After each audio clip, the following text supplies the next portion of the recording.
ಬಿಹಾರದಲ್ಲಿ ಕಾಂಗ್ರೆಸ್ಗೆ ಹೀನಾಯ ಸೋಲು. ಘಟಬಂಧನ್ ಒಳಗಡೆ ಇರುವಂತಹ ಒಂದು ರಾಷ್ಟ್ರೀಯ ಪಕ್ಷವಾಗಿ ಒಂದು 5 ಸೀಟ್ ತಗೊಳ್ಳೋದು ಅಂತಂದ್ರೆ ಅದೇನೋ ಸರಿ ಹೋಗ. ಏನು ಸ್ವಾತಂತ್ರ್ಯ ನಂತರ ಈ ದೇಶವನ್ನ ಅದೆಷ್ಟೋ ವರ್ಷಗಳ ಕಾಲ ಆಳಿದಂತಹ ಒಂದು ಪಕ್ಷ ಇವತ್ತು 2 ಅಂಕಿ ಸೀಟ್ ದಾಟ್ಲಿಕ್ಕೆ ಒಂದು ವಿಧಾನಸಭಾ ಎಲೆಕ್ಷನ್ ನಲ್ಲಿ ಕಷ್ಟಪಡ್ತಾ ಇದೆ. ಕರ್ನಾಟಕದಲ್ಲಿ ನವೆಂಬರ್ ಕ್ರಾಂತಿ ನಡೆಯುತ್ತಾ ಅನ್ನೋ ಪ್ರಶ್ನೆ ಚರ್ಚೆಗೆ ಬಂದಿದೆ. ಭಾರತದಲ್ಲಿರುವ ಅಷ್ಟೂ ರಾಜ್ಯಗಳಲ್ಲಿ ಕೇವಲ 3 ರಾಜ್ಯಗಳಲ್ಲಿ ಮಾತ್ರ ಕಾಂಗ್ರೆಸ್ ಅಧಿಕಾರ ಮಾಡ್ತಾ ಇದ್ದಾರೆ. ಈ ಸಿದ್ದರಾಮಯ್ಯನವರನ್ನ ಟಚ್ ಮಾಡುವುದು ಎಷ್ಟರ ಮಟ್ಟಿಗೆ ಸರಿ? ಇಡೀ ಘಟಬಂಧನ್ ಸೇರಿ ಒಂದು 33-34 ಸೀಟ್ ತಗೊಳುತ್ತೆ ಅಂತಂದ್ರೆ ಎಲ್ಲಿಗೆ ಬಂತು? ಸಿದ್ದರಾಮಯ್ಯನವರು ನೇರ ಹೇಳ್ತಾರೆ ಯಾವ ನವೆಂಬರ್ ಕ್ರಾಂತಿಯೂ ಇಲ್ಲ, ಏನೂ ಇಲ್ಲ ಅಂತ. ಆದ್ರೆ ಸಿದ್ದರಾಮಯ್ಯನವರ ಆಪ್ತರು ಅಂತ ಕರೆಸ್ಕೊಂಡವ್ರೆ, ಸಿದ್ದರಾಮಯ್ಯನವರ ಜೊತೆಲೇ ಇದ್ದವರು ನವೆಂಬರ್ ನಲ್ಲಿ ಕ್ರಾಂತಿ ಆಗುತ್ತೆ ಅಂತ ಹೇಳ್ತಾ ಇದ್ದಾರೆ. ಇದೇ ರಾಹುಲ್ ಗಾಂಧಿ ಅವರು 5 ತಿಂಗಳು ಬಿಹಾರ ಕಡೆ ತಲೆ ಹಾಕಿ ಮಲಗುವುದಿಲ್ಲ. ಆಮೇಲೆ ಬಂದು ಮೀನುಗಾರರ ಜೊತೆ ನೀರಿಗೆ ಹಾರ್ತಾರೆ ಗೊತ್ತಾ. ನಮಸ್ಕಾರ, ಸ್ಪೀಡ್ಲೆಸ್ ಕರ್ನಾಟಕದ ವಿಶೇಷ ಕಾರ್ಯಕ್ರಮಕ್ಕೆ ಸ್ವಾಗತ. ನಾನು ನಿಮ್ಮ ಕಿರಿಕೀರ್ತಿ. ಬಿಹಾರದಲ್ಲಿ ಕಾಂಗ್ರೆಸ್ಗೆ ಹೀನಾಯ ಸೋಲು.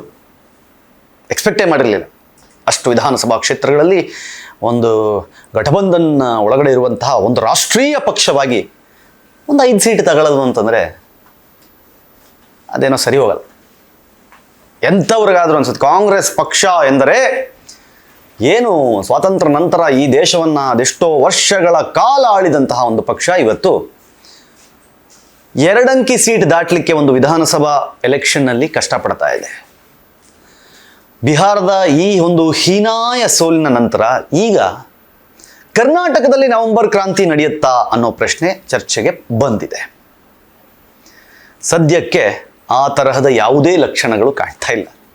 ಯಾಕೆ ಅಂತಂದ್ರೆ ಬಿಹಾರದಲ್ಲಿ ಎಲೆಕ್ಷನ್ ಗೆದ್ದು ಕಾಂಗ್ರೆಸ್ ಒಂದು ಸ್ವಲ್ಪ ಜೋಶಲ್ಲಿ ಇದ್ದಿದ್ರೆ ಕರ್ನಾಟಕದಲ್ಲಿ ಏನಾದರೂ ಒಂದು ರಿಸ್ಕ್ ತಗೊಳ್ಳೋಕ್ಕೆ ಪ್ರಯತ್ನ ಪಡ್ತಿತ್ತೇನೋ. ಇವತ್ತು ಭಾರತದಲ್ಲಿರುವ ಅಷ್ಟೂ ರಾಜ್ಯಗಳಲ್ಲಿ ಕೇವಲ 3 ರಾಜ್ಯಗಳಲ್ಲಿ ಮಾತ್ರ ಕಾಂಗ್ರೆಸ್ ಅಧಿಕಾರ ಮಾಡ್ತಾ ಇರೋದು. 3 ರಾಜ್ಯಗಳಲ್ಲಿ. ಸೊ ಹೀಗೆ ಅದರ ಜೊತೆಗೆ 11ಕ್ಕೂ ಹೆಚ್ಚು ರಾಜ್ಯಗಳಲ್ಲಿ ಸಿಂಗಲ್ ಡಿಜಿಟಲ್ ಇದ್ದಾರೆ ಅವರು. 1, 2, 3, 4, 5 ಸೀಟು ಹಿಂಗೆ. ಸೊ ಹೀಗಿರುವಾಗ ಒಂದು ರಾಷ್ಟ್ರೀಯ ಪಕ್ಷವಾಗಿ ಕಾಂಗ್ರೆಸ್ ಈ ಸಂದರ್ಭದಲ್ಲಿ ಕರ್ನಾಟಕದಲ್ಲಿರುವ ತಮ್ಮ ಆಡಳಿತದಲ್ಲಿ ಏನಾದರೂ ಸ್ವಲ್ಪ ಕಡ್ಡಿ ಆಡಿಸೋ ಕೆಲಸ ಮಾಡಿದರೆ ಇಲ್ಲಿ ಎಡವಟ್ಟುಗಳಾಗುವ ಸಾಧ್ಯತೆ ಇರುತ್ತೆ.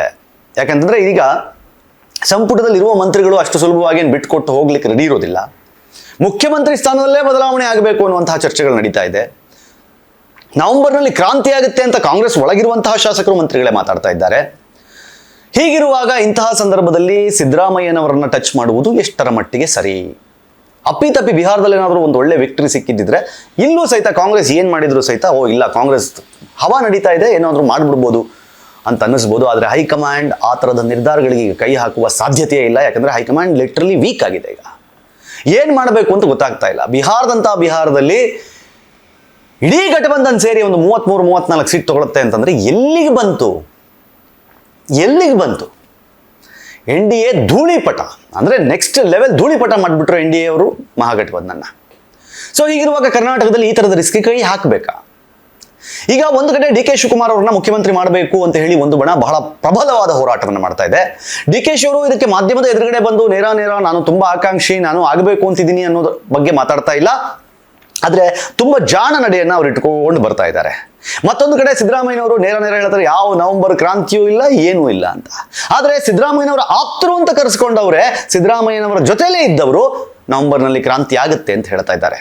ಆಲ್ರೆಡಿ ಅಲ್ಲಿರುವಂತಹ ಕೆಲವು ಮಿನಿಸ್ಟ್ರುಗಳು ನನ್ನ ಮಗನಿಗೋಸ್ಕರ ನಾನು ನನ್ನ ಮಂತ್ರಿಗಿರಿಯನ್ನು ಬಿಟ್ಕೊಡ್ತೀನಿ, ನನ್ನ ಮಗಳಿಗೋಸ್ಕರ ಬಿಟ್ಕೊಡ್ತೀನಿ ಅಂತ ಮಾತಾಡುವ ಹಂತಕ್ಕೆ ಬಂದಿದೆ. ಮತ್ತೊಂದು ಕಡೆ ಮುಖ್ಯಮಂತ್ರಿ ರೇಸ್ನಲ್ಲಿ ಸತೀಶ್ ಜಾರಕಿಹೊಳಿ ಅವರ ಹೆಸರು ಒಂದು ಕಡೆಯಿಂದ ಕೇಳ್ಕೊಂಡು ಬರ್ತಾ ಇದೆ. ಅಂದರೆ ಇವಾಗ ಕರ್ನಾಟಕದಲ್ಲಿ ರಾಜಕೀಯ ಕ್ರಾಂತಿ ಆಗಬೇಕು ಅಂತ ಯೋಚನೆ ಮಾಡ್ತಿದ್ದಂತಹ ಕಾಂಗ್ರೆಸ್ನವರೇ ಅಪ್ಪಿತಪ್ಪಿ ಇವಾಗ ಕ್ರಾಂತಿ ಮಾಡಲಿಕ್ಕೆ ಹೋದರೆ ಅದು ಎಡವಟ್ಟಾಗುವ ಸಾಧ್ಯತೆ ಇದೆ ಅಂತ ನಂಬಿದಂತಿದೆ. ಹಾಗಾಗಿ ಸದ್ಯಕ್ಕೆ ಎಲ್ಲವೂ ಮೌನ. ಎಲ್ಲರೂ ಕ್ರಾಂತಿಯಿಂದ ಹೊರಗಡೆ ಬಂದು ಬಹಳ ಕುತೂಹಲದಿಂದ ಕಾಯ್ತಾ ಇದ್ರು. ಏನಾಗುತ್ತೆ ಬಿಹಾರ ಎಲೆಕ್ಷನ್ಸ್ ನೋಡಿ, ಎಲ್ಲ ಸಮೀಕ್ಷೆಗಳೆಲ್ಲ ಪಲ್ಟಿ ಹೊಡೆಯುತ್ತೆ, ಉಲ್ಟಾ ಆಗುತ್ತೆ. ಸಮೀಕ್ಷೆಗಳಲ್ಲಿ ಬಂದಾಗ ಬರೋದೇ ಇಲ್ಲ. NDA ಗೌರ್ಮೆಂಟ್ ಫಾರ್ಮ್ ಮಾಡಲಿಕ್ಕೆ ಚಾನ್ಸೇ ಇಲ್ಲ. ಪ್ರಶಾಂತ್ ಕಿಶೋರ್ ಬಹಳ ದೊಡ್ಡ ಫ್ಯಾಕ್ಟರ್ ಆಗ್ತಾರೆ. ಪ್ರಶಾಂತ್ ಕಿಶೋರ್ ಏನು ಒಡೆಯುವ ವೋಟ್ಸ್ ಏನಿದೆ ಅದರಿಂದಾಗಿ NDAಗೆ ಬಹಳ ದೊಡ್ಡ ನಷ್ಟ ಆಗುತ್ತೆ ಅಂತೆಲ್ಲ ಯೋಚನೆ ಮಾಡ್ತಾ ಇದ್ರು. ಕನ್ಸಾಲಿಡೇಟ್ಲಿ RJD ಒಳ್ಳೆ ಸೀಟ್ಸ್ಗಳನ್ನ ತಗೊಂಡು ಮೆಜಾರಿಟಿ ಬರುತ್ತೆ ಅಂತ ಹೇಳಲಾಗ್ತಾ ಇತ್ತು. ಆದರೆ ಆ ಥರದ್ದು ಯಾವುದೂ ನಡೀಲಿಲ್ಲ.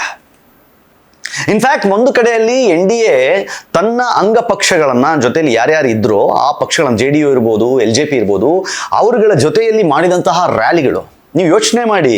ಉತ್ತರ ಪ್ರದೇಶದ ಮುಖ್ಯಮಂತ್ರಿ ಯೋಗಿ ಆದಿತ್ಯನಾಥ್ 31 ಸಲ ರ್ಯಾಲಿ ಮಾಡ್ತಾರೆ ಬಿಹಾರದ ಎಲೆಕ್ಷನ್ನಲ್ಲಿ. ಆದರೆ ಇದೇ ರಾಹುಲ್ ಗಾಂಧಿ ಅವರು 5 ತಿಂಗಳು ಬಿಹಾರ ಕಡೆ ತಲೆ ಹಾಕಿ ಮಲಗೋದಿಲ್ಲ. ಆಮೇಲೆ ಬಂದು ಮೀನುಗಾರರ ಜೊತೆ ನೀರಿಗೆ ಹಾರ್ತಾರೆ ಗೊತ್ತಾ. ಅದನ್ನು ಮೋದಿ ಅವರು ಮೊನ್ನೆ ಮಾತಾಡ್ತಾ ಇದ್ರು ಎಲೆಕ್ಷನ್ಗೆ ಮುಂಚೆ, ಅಂದ್ರೆ ರಿಸಲ್ಟ್ಗೆ ಮುಂಚೆ ಅದ್ರ ಬಗ್ಗೆ ಚರ್ಚೆ ಆಗ್ತಾ ಇತ್ತು. ಅವ್ರು ಹೇಳ್ತಾ ಇದ್ರು ಬಿಹಾರದಲ್ಲಿ ಕಾಂಗ್ರೆಸ್ ಹೇಗೆ ಮುಳುಗುತ್ತೆ ಅನ್ನೋದನ್ನು ಪ್ರಾಕ್ಟೀಸ್ ಮಾಡಕ್ಕೆ ಬಂದಿದ್ರು ರಾಹುಲ್ ಗಾಂಧಿ ಅಂತ ಕಿಚಾಯಿಸ್ತಾ ಇದ್ರು. ರಾಜಕೀಯದಲ್ಲಿ ತಂತ್ರಗಳು ಪ್ರತಿತಂತ್ರಗಳು ಇದ್ದೇ ಇರ್ತವೆ, ಆದರೆ ಅಲ್ಲಿ ಚಾಣಕ್ಯ ನೀತಿಯೂ ಬೇಕು. ಸ್ವಲ್ಪ ಕ್ಯಾಲ್ಕುಲೇಟಿವ್ ಆಗಿ ಥಿಂಕ್ ಮಾಡುವಂಥದ್ದು ಬೇಕು. ನಿನ್ನೆ ನಾನೊಂದು ಮಾಧ್ಯಮದಲ್ಲಿ ನೋಡ್ತಾ ಇದ್ದೆ, ನಿತೀಶ್ ಕುಮಾರ್ ಏನು ಪ್ಲಾನ್ ಮಾಡಿದ್ರು ಅಂತಂದರೆ, ನಿತೀಶ್ ಕುಮಾರ್ ಅವ್ರಿಗಿದ್ದಂತಹ ಒಂದು ಬಹಳ ದೊಡ್ಡ ಸ್ಟ್ರೆಂತ್ ಏನು ಅಂತಂದರೆ ಅವ್ರು ಒಳ್ಳೆ ಆಡಳಿತಗಾರ ಅನ್ನೋದು. ಯಾವ ಬಿಹಾರದಲ್ಲಿ ಸಂಜೆ 6 ಗಂಟೆ ಮೇಲೆ ಹೆಣ್ಣುಮಕ್ಕಳು ಮಾತ್ರ ಅಲ್ಲ ಗಂಡಸರೇ ಓಡಾಡಕ್ಕೆ ಸಾಧ್ಯ ಇರಲಿಲ್ವೋ ಆ ತರಹದ ಒಂದು ಬಿಹಾರದಲ್ಲಿ ಇವತ್ತು ಹೆಣ್ಣು ಮಕ್ಕಳು ಸುರಕ್ಷಿತವಾಗಿದ್ದಾರೆ ಅಂತಾದರೆ, ಜನ ರಾಜಕೀಯ ನಾಯಕನನ್ನು ನಂಬ್ತಾ ಇದ್ದಾರೆ ಅಂತಂದರೆ ಅದು ನಿತೀಶ್ ಕುಮಾರ್ ಅವ್ರನ್ನ. ಅದರಲ್ಲೂ ಈ ಸಲ 71% ಹೆಣ್ಣು ಮಕ್ಕಳು ವೋಟ್ ಮಾಡಿದ್ರು. ಗಂಡಸರು 62% ಮಾಡಿದರೆ ಹೆಂಗಸರು 71% ಬಿಹಾರದಲ್ಲಿ ವೋಟ್ ಮಾಡಿದ್ರು. ಅದು ಕನ್ಸಾಲ್ಡೇಟ್ ಆಗಿ ನಿತೀಶ್ ಕುಮಾರ್ ಅವರಿಗೆ ಆ ವೋಟ್ ಬೀಳ್ತಾ ಇತ್ತು. ಹೆಣ್ಣು ಮಕ್ಕಳು ತಮ್ಮ ಸುರಕ್ಷತೆಗೆ, ಯಾಕಂದ್ರೆ ಅಲ್ಲಿ ಮದ್ಯಪಾನ ನಿಷೇಧ ಮಾಡಿದ್ರು ನಿತೀಶ್ ಕುಮಾರ್ ಅವರು, ಅದರಿಂದಾಗಿ ಬದುಕುಗಳು ಸರಿ ಹೋದವು ಅಲ್ಲಿ. ಹಾಗಾಗಿ ಹೆಣ್ಣು ಮಕ್ಕಳಿಗೆ ನಿತೀಶ್ ಕುಮಾರ್ ಅವ್ರಂದ್ರೆ ಇಷ್ಟ. ಏನೇನು ಕಿಚಾಯಿಸಿದ್ರು, ಅವರಿಗೆ ನಡಿಲಿಕ್ಕಾಗಲ್ಲ, ಅವ್ರಿಗೂ ಕಣ್ಣು ಕಾಣಲ್ಲ, ಅವ್ರಿಗೆ ಕಿವಿ ಕೇಳಲ್ಲ ಅಂತ ನಿತೀಶ್ ಕುಮಾರ್ ಅವ್ರನ್ನ ಕಿಚಾಯಿಸಿದ್ರೆ 10ನೇ ಬಾರಿ ಮುಖ್ಯಮಂತ್ರಿಯಾಗಿ ಅವರಿಗೆ ಪ್ರಮಾಣ ವಚನ ತಗೊಳಕ್ ರೆಡಿ ಆಗ್ತಾ ಇದ್ದಾರೆ. 10ನೇ ಬಾರಿ ಮುಖ್ಯಮಂತ್ರಿಯಾಗಿ. ಅಟ್ ದ ಸೇಮ್ ಟೈಮ್ ಈಗ BJP-ಯಿಂದ 2 ಮತ್ತು LJP-ಯಿಂದ 1 DCM ಆಗಿಯೂ ಪ್ರಮಾಣ ವಚನ ಸ್ವೀಕರಿಸಬಹುದು ಅಂತ ಹೇಳಲಾಗ್ತಾ ಇದೆ. ಒಂದು ಒಳ್ಳೆ ಅಂದರೆ ಸಾಲಿಡ್ ಗವರ್ಮೆಂಟನ್ನು ಫಾರ್ಮ್ ಮಾಡಲಿಕ್ಕೆ ಸಾಧ್ಯ ಆಗ್ತಾ ಇದೆ. ಅಟ್ ದ ಸೇಮ್ ಟೈಮ್ ಬಹಳ ವೀಕೆಸ್ಟ್ ಆಪೋಸಿಷನ್ ಅನ್ನು ನೋಡಬೇಕಾಗಿ ಬರ್ತಾ ಇದೆ ಬಿಹಾರದಲ್ಲಿ.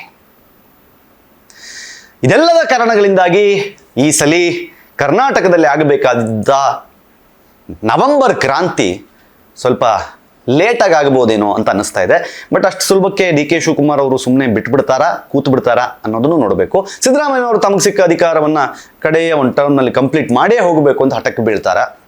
ಹೈಕಮಾಂಡ್ ಯಾವ ತರಹದ ತೀರ್ಮಾನಗಳನ್ನು ತಗೋಬೋದು, ಯಾವ ತೀರ್ಮಾನಕ್ಕೆ ಬಂದರೆ ಪಕ್ಷಕ್ಕೆ ಯಾವುದು ಪ್ಲಸ್ ಆಗ್ಬೋದು, ಪಕ್ಷಕ್ಕೆ ಯಾವುದು ಮೈನಸ್ ಆಗ್ಬೋದು ಅನ್ನೋದನ್ನು we should weight and watch. ನೋಡ್ತಾ ಇರಿ ಸ್ಪೀಡ್ ಪ್ಲಸ್ ಕರ್ನಾಟಕ. ಇದು ನಿಮ್ಮಿಂದ ನಿಮಗಾಗಿ, ನಿಮಗೋಸ್ಕರ. ಮತ್ತೆ ಸಿಗ್ತೀನಿ. ನಮಸ್ಕಾರ.